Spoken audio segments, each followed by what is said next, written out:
pessoal, tudo bem? Hoje eu venho trazer para vocês uma explicação sobre os tempos do subjuntivo e o seu emprego. Nas aulas anteriores nós vimos sobre os tempos do modo indicativo, agora a gente vai ver sobre os tempos do subjuntivo.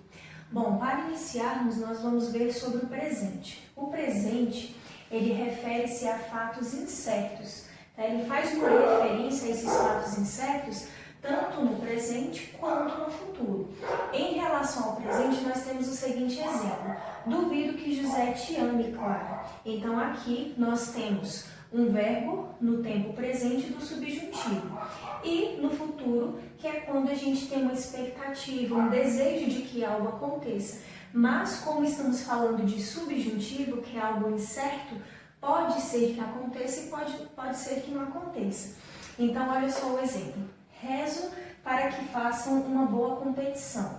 Então, aqui, quando a gente coloca para que façam, é algo incerto, né? Ou seja, uma expectativa que a pessoa tem, é um desejo que a pessoa tem de que o outro faça uma boa competição, ok? Bom, aqui nós vamos ver sobre os pretéritos, certo?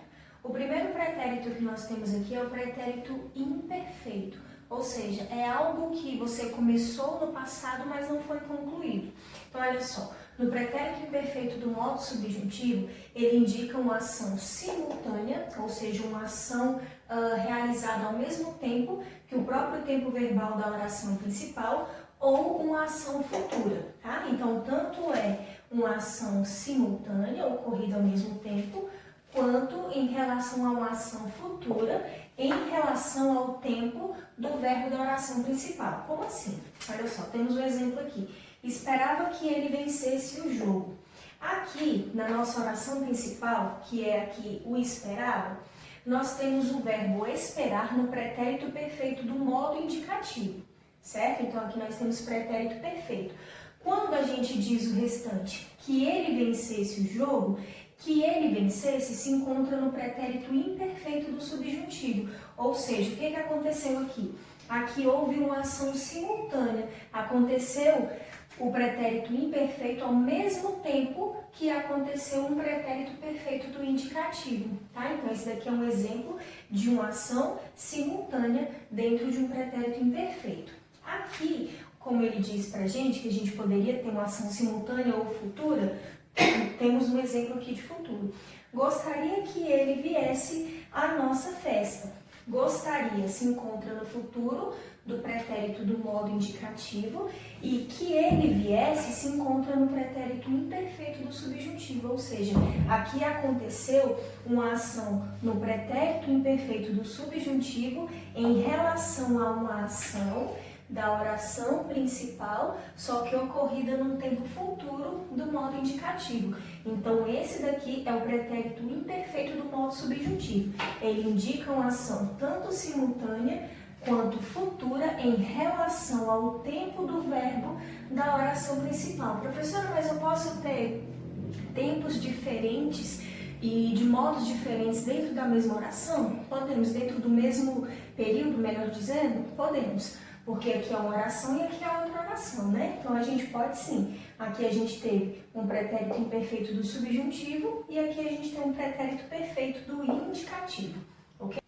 Bom, aqui ainda dentro dos pretéritos, nós temos o pretérito perfeito. O que ocorre dentro do pretérito perfeito do subjuntivo? Ele tem uma forma composta e ele pode exprimir duas situações diferentes. Ele pode exprimir um fato passado e supostamente concluído. Ou seja, como a gente viu desde o início, o modo subjuntivo é aquele que não indica certeza. Ele indica uma dúvida, uma hipótese, pode ser que aconteça ou pode ser que não aconteça. Então, aqui dentro do pretérito perfeito, dentro de uma das situações que ocorrem no pretérito perfeito, ele possui uma forma composta e ele pode exprimir um fato passado e supostamente concluído. Vejamos o exemplo. Não acho que ele tenha roubado esse dinheiro. Quando eu coloco aqui tenha roubado, a gente consegue perceber que é uma locução verbal. A gente consegue perceber que é um verbo composto, porque ele possui dois verbos. Um verbo principal mais um verbo no particípio, certo? O verbo principal e o auxiliar no particípio. Aqui o que acontece?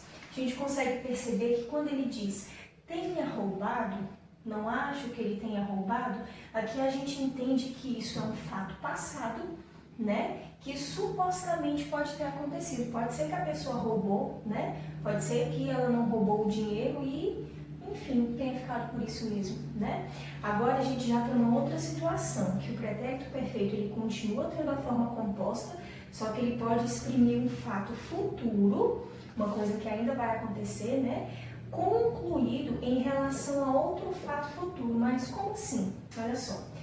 É provável que ele tenha terminado o trabalho quando chegarmos ao cinema. Quando a gente diz aqui é provável que ele tenha terminado, a gente percebe que nós temos uma formação composta, né, uma locução verbal, um verbo principal, mais um verbo auxiliar também, o particípio, né, terminado em do, verbo composto. E aqui o que a gente entende? Quando ele diz assim, é provável que ele tenha terminado, é um fato futuro, né? É um fato futuro, que ele pode ter sido concluído em relação a outro fato futuro também. Quando ele diz aqui, quando chegarmos ao cinema, a gente ainda não chegou do cinema. Digamos que nós ainda estejamos no cinema. Então, quando ele tem essa expressão, quando chegarmos, isso daqui indica um futuro, certo? Então, aqui nós temos uma composição, né, do pretérito perfeito, só que um fato futuro, que ele pode ser concluído em relação a outro fato futuro também. É provável que ele tenha terminado, né? Pode ser que ele tenha terminado ou pode ser que ele não tenha terminado quando chegarmos do cinema. Lembrando que esse quando chegarmos aqui, isso daqui também indica um tempo futuro, tá certo? Bom, e para fechar sobre os tempos do pretérito, nós temos o último, que é o nosso pretérito mais que perfeito. O que acontece com ele? Ele também possui forma composta e ele exprime uma ação anterior a outra ação também passada. Como assim? Ele é bem parecido com o pretérito mais que perfeito do modo subjuntivo, que ele também expressa uma ação anterior a outra ação também já passada, ou seja, é como se fosse uma ação mais antiga, uma ação mais velha, digamos assim. Então, olha só, vamos ver aqui esse exemplo. Embora o teste já tivesse começado, ou seja, a gente já entende que se o teste começou, ou seja, já é uma ação passada, já é uma ação antiga, né?